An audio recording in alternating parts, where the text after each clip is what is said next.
Hey guys, what's up? It's Phil, and welcome back to 3D Japan. And we got something really special today. Creality has sent over the Ender 3 V3 KE 3D printer. And they've also sent along a couple of boxes of filament we can check out.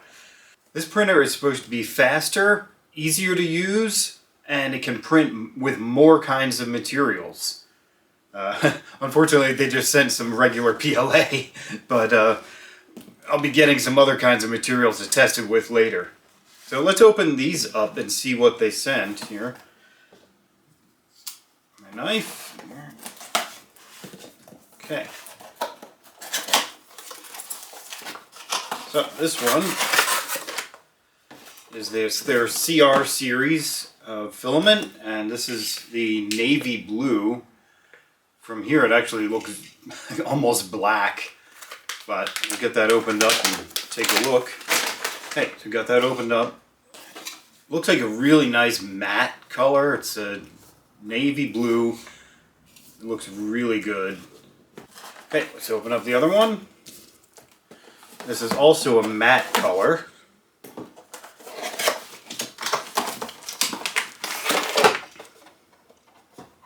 I think this is their avocado green. Yeah, that one also looks really nice. Nice matte color. And these do come with cardboard spools, so they're recyclable. That's good.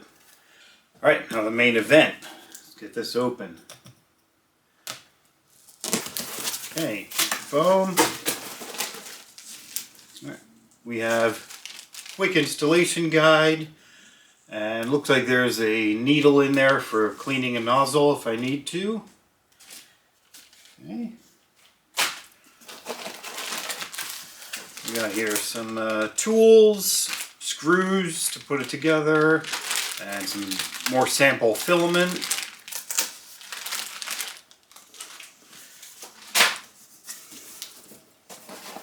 Okay. Power cord.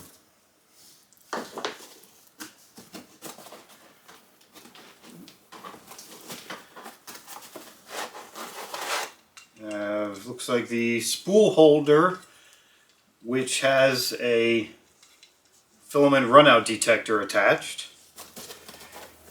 And this would be the other part of the spool holder.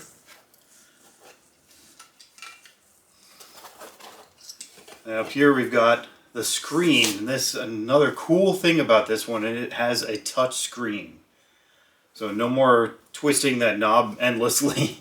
We'll see how that works out. Alright, more foam out. Okay, inside here we have the gantry. Boom. That is almost all assembled there. We do have linear rails across the top, so this slides very easily. We have dual lead screws with a belt across the top to keep them in sync.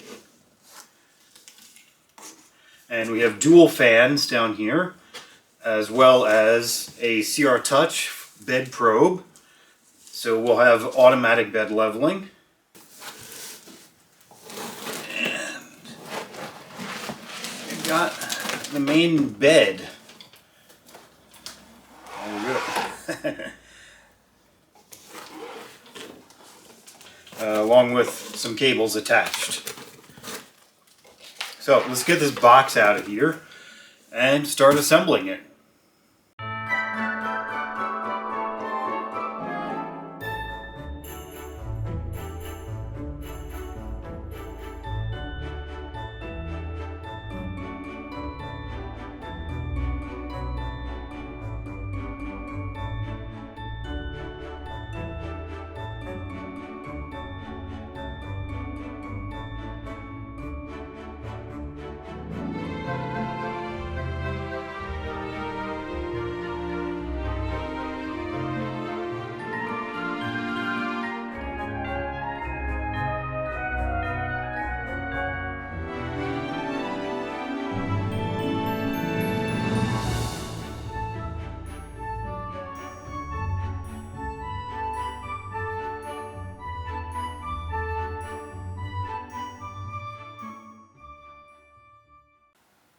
Okay, so we are fully assembled.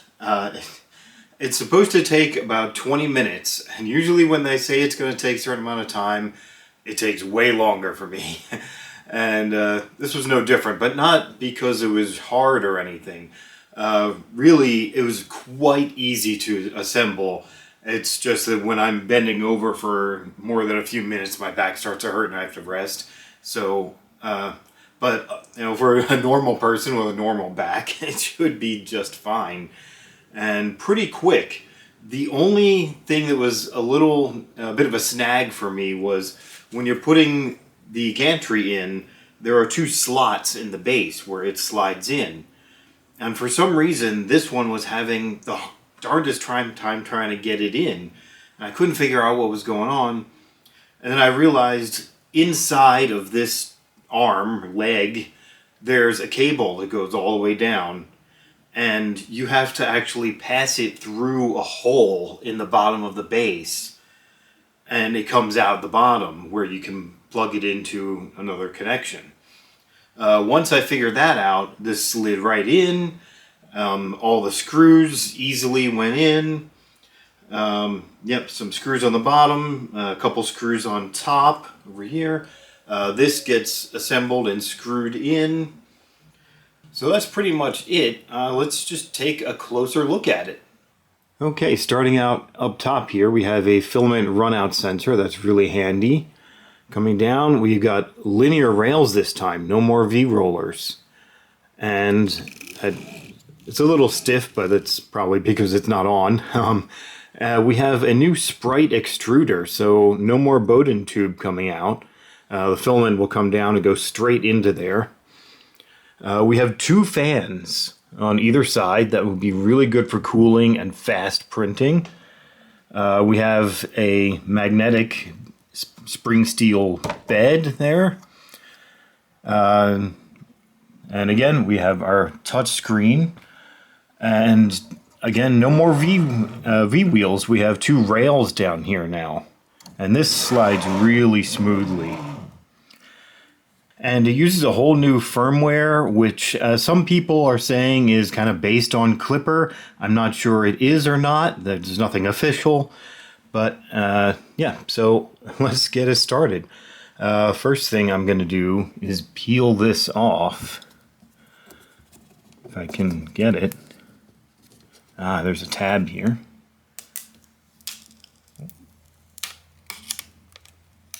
That was really stuck on. There we go. This is just a reminder sticker on here to switch it for the power voltage, which I already did. So, power on.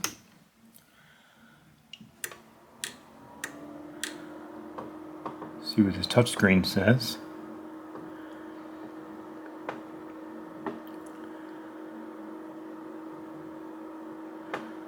That's really nice looking.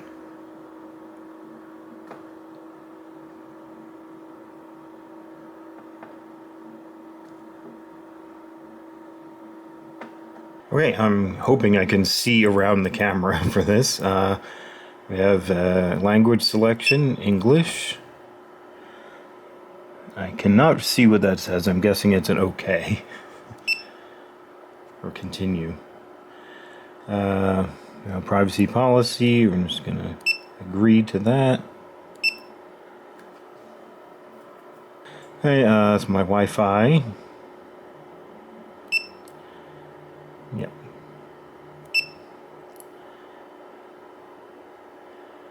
Okay, so I'm going to skip my Wi-Fi for now. Okay, time zone. Let's see. Okay, my time zone is EST. Okay, this is more about network. I'm going to skip that for now. Okay, this is a some sort of a self-test process. Oh, coming down.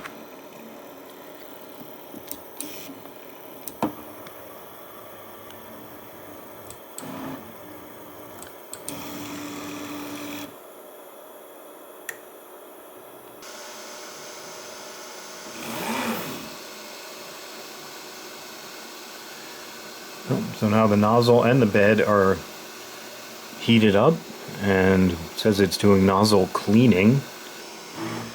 Okay, the self-cleaning is done. Now it's doing the automatic Z offset. Okay, so this is the automatic bed leveling. You can see on the screen there, it's testing each area.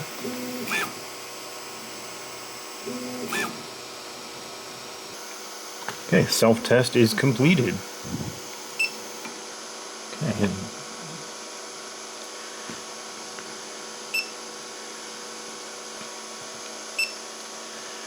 Okay, now the manual says to heat the nozzle, which is here.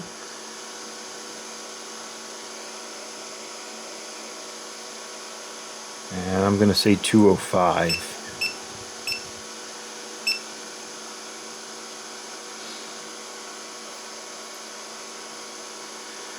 So it is now heating up. And it doesn't say so, but I'm going to try and heat the bed as well. Do 60.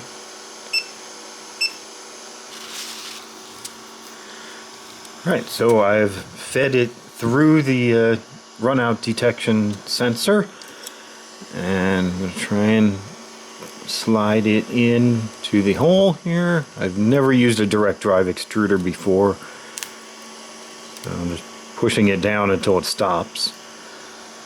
Okay, and it came with a flash drive, so let's put that in. There's two USB slots in the side of the screen here.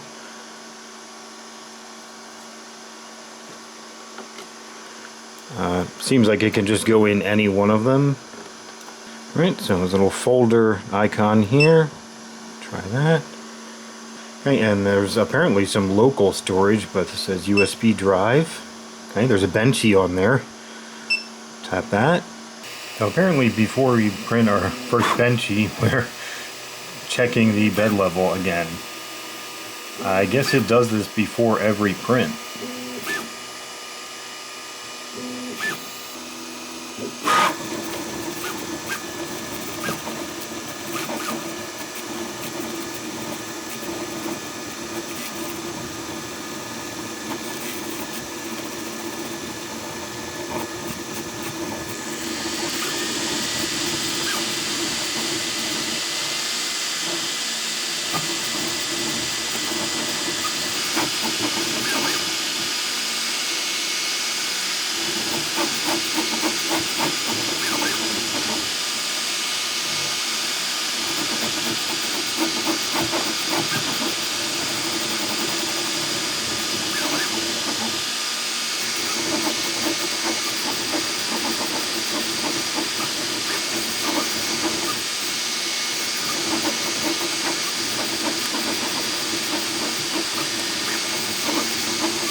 Okay, there we have our final finished Benchy. I don't know if I can get it off. Yeah, it just popped right off. Right, let's take a look. That is really clean. No stringing. There we go. That is one gorgeous Benchy.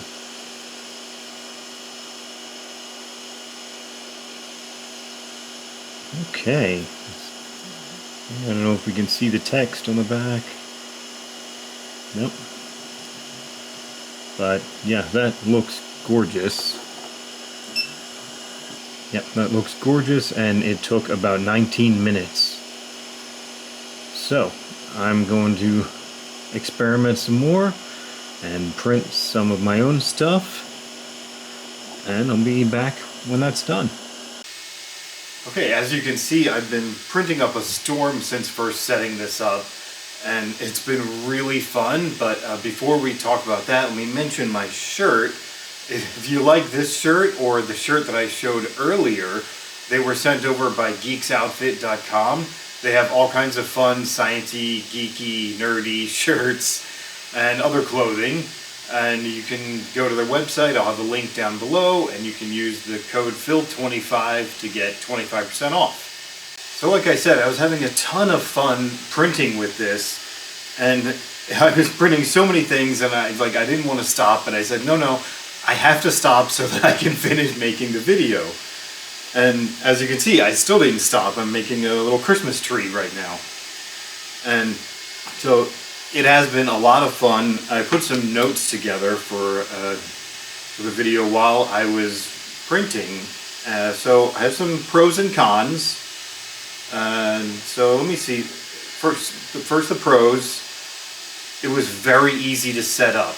As I think I mentioned earlier, it would take 20 minutes, 15 maybe if you're really quick. So that was great. Another note is the nozzle heats up really fast. I went from room temperature, which is maybe 60 degrees Fahrenheit or 70 degrees Fahrenheit, up to 205 Celsius in 30 seconds. So that's pretty good. I mean, I think I used to sit there waiting for the Ender 3 V2 to heat up. Again, it prints really fast, 500 millimeters per second with good quality. I think this is set to 500 right now, but it doesn't seem to be doing it. So we'll see. But some of these others printed really fast. The automatic bed leveling is really nice. I'm so tired of dealing with the knobs underneath to try and get it just right, and using a piece of paper and seeing if, is that paper really accurate? Who knows? But with this, it just does it for you. And the good thing is you don't have to do it every single time. You can just turn it on and off when you're slicing or in the printer. Completely wireless control. All you have to do is turn it on, and then everything else can be done either from your phone or from your computer. In fact, I started this print from my laptop in the other room, and I can still control it over there. I could adjust the temperature, or do some other kind of baby stepping. I could do that from my phone, or from the laptop in the other room. So that is really cool. It's so great. This USB thumb drive they gave, I used it for the sample print that it came with, and then I never touched it again. Now, this bed is a flexible spring steel sheet with a PEI coating on it. The cool thing, and kind of not cool thing, is that it has a couple of notches in the back. I can't take it off to show you now, of course, but it has a couple of notches in the back, and there's a couple of pegs in the build plate underneath, so that it's really easy to just slot it in there and drop it, and the magnet sticks it. No trying to fiddle with it and see if you're getting it just right. It just sticks on there. The downside to that is, if you buy a third-party build plate, it's not going to have those notches in it, so you won't be able to fit it on there as well. It might still work, but it won't fit as well. The other thing is the touch screen. I have found this to be a lot easier than I expected it to be. For example, I thought if you wanted to change the temperature up and down, you would have to hit like up and down arrows and keep continuously tapping them. But no, there's actually a keypad. You just tap in the text box for the temperature and then type in the number you want. That is so much better than I thought it was going to be. And the whole thing, it looks really nice, and it's basically like using a cell phone app. Another thing, as you can hear, it is very quiet. It's only the fans that you can really hear. Sometimes when it's first starting and it's first doing the initial few layers, it's zipping around really fast. Sometimes you might hear a little motor noise, but even that is not that loud. Finally, the price is $279. Now, US dollars. Now, going back to my Ender 3 V2, I just double checked and it was the same price. So this now has a lot more features than what I paid for the same price for. Okay, the cons are really not that many, and some of them are kind of silly. First, there's no button to preheat for PLA or preheat for TPU or whatever. You have to type in the number for each, the nozzle and the bed. Not that big of a deal. It only takes a few seconds. But I'm just used to other printers having one single button to preheat for PLA.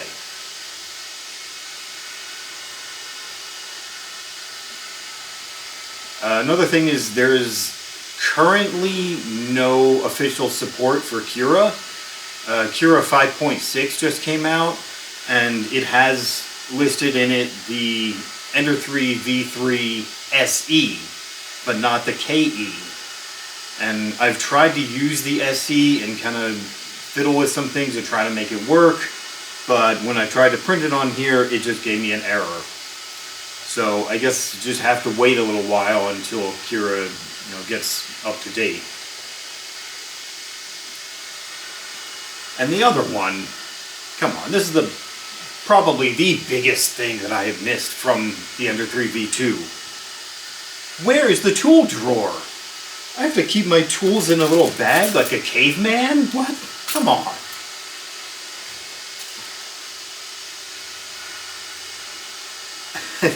That is it for my pros and cons for the machine itself.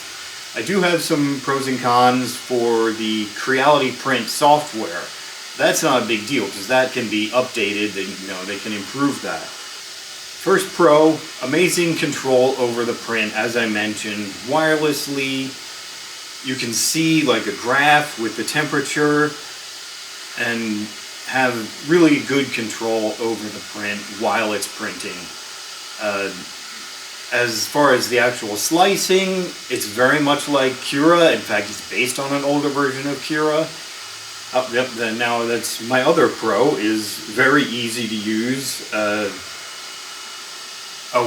notice when I adjust the speed, some other changes were automatically updated too.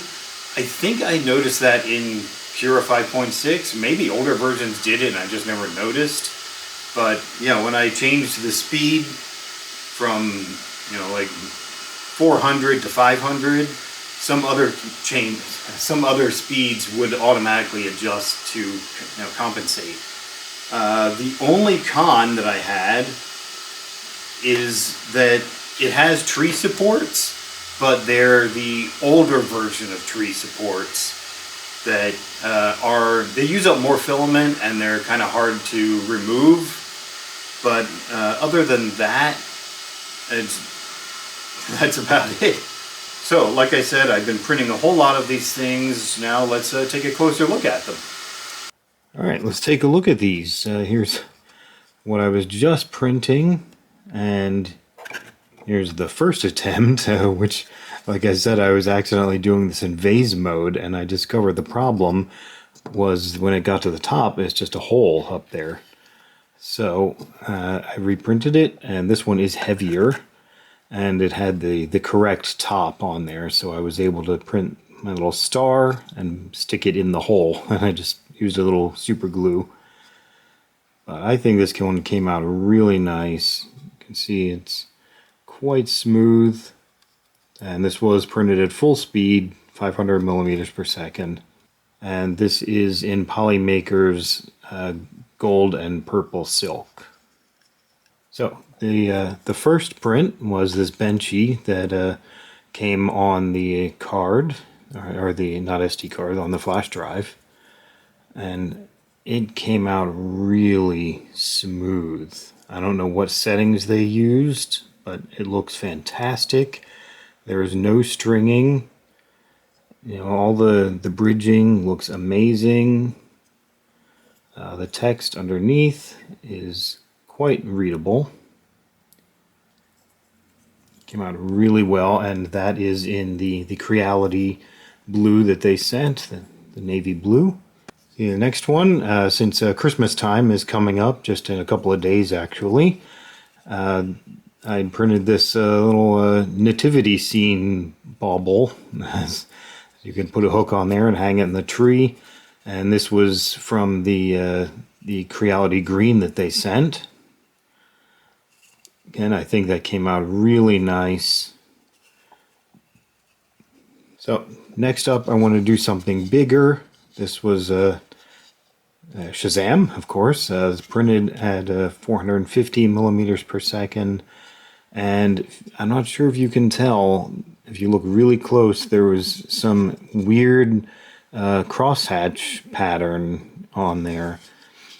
And it's even on his face and a little bit on the cape and the back. And so I was confused by that, and I posted some pictures of this, and then people said it looks like your infill is showing through. They said try adding an extra wall. So I did that when I did this print, the Skeletor, and I love this filament. So that crosshatch pattern disappeared. This is Creality's Starlight Comet. It's just amazing. You know, aside from the shine, it's really interesting the way the light hits it. It's, you know, purple on one angle and green on the other. And it's just really cool filament. So this is a problem where I had to use supports on this one, the tree supports, and I really struggled to get them off. In fact, there are still some stuck inside of his cowl there that I'm going to have to get some tweezers to pick them out.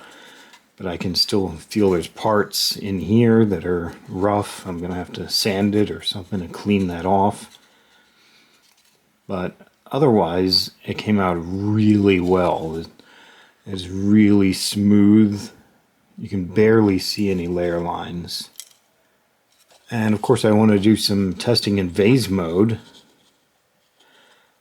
And honestly I forget which filament this is. Oh, I think it is the Polymaker Silk Periwinkle. That's what it is. But yeah, this is in vase mode. I even wrote on here what my settings there, 500 millimeters per second. It took 1 hour and 4 minutes. So yeah, that came out very nice. And I used some more of that navy blue that they sent and made this little Christmas tree. I thought that looked really nice. It's very cute. It came out very well. All right, now the trouble that I had. And this is probably due to settings in the slicer. I wanted to test the tolerance, and so I printed a Torture Toaster from Clockspring 3D. I've printed one of these before on the Ender 3 V2. And so it did open, and this does turn for locking. But I was not able to move any of these sliders. In fact, I tried to move this one hard and the handle broke off. This side, I could sort of force it closed, but it broke while I was trying to force it. And I don't think this turns at all. No. The toast, when I tried to pop the toast up, it was stuck, and I tried to force it down, and the handle snapped off. So I'm really going to have to work on my tolerance settings. These do come out, but I have to pull them manually. So that is a problem. So I thought I would try something smaller to test the tolerances. and for this tolerance test, nothing moved. Yeah, it's completely stuck solid. So I made a few tweaks and tried another one, and this one, the middle part moves, but everything else is completely stuck. So again, that's probably a software setting with the tolerance levels. I'm going to have to experiment more with that. Okay, so that is a look at the Creality Ender 3 V3 KE. It's a really great machine, looks really nice. So far, it has printed really well. It's been great so far. If you have any questions, feel free to leave them down below in the comments and I will try to answer them. Big thanks to Creality for sending this machine over to show it to you all. And please be sure to like, comment, and subscribe.